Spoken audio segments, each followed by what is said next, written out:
দোকানে বসে আছি, একটা সুন্দরী মেয়ে এসে বলল, এই, তোর কাছে কি সিগারেট আছে? হ্যাঁ, সিগারেট তো আছেই। কি সিগারেট দিব সেটা বলেন। যেটা সবচেয়ে দামি ওই সিগারেটটা দে। আমিও কথা মতো সিগারেটটা দিলাম। সিগারেট দেওয়ার পর বলল, আগুন ধরিয়ে দিবে। আমি বললাম, আমি কেন আগুন ধরিয়ে দিব? আপনি খাবেন, আপনি আগুন ধরিয়ে নিন।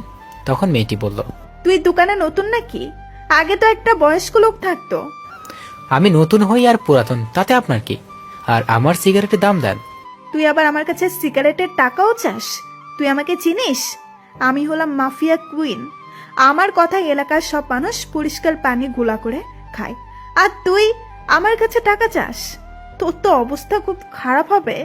পকেটে নাই সিগারেট খাওয়ার পয়সা, আর ডায়লগ দেখি তো মনে হয় ফুটপাতের ধনী। যত সব ফালতু মেয়ে।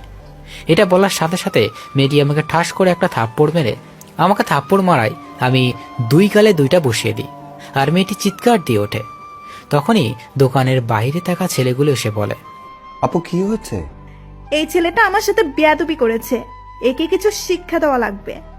এটা শুনে ছেলেগুলো বলতে থাকে, কি, এই ছেলে তোমার সাথে বেয়াদবি করছে? শালাকে এখনই মজা দেখাইতাছি।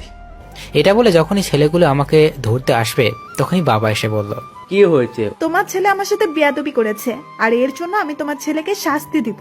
ও এখানে থাকে না, 2 দিন এসেছে। আপনাকে হয়তো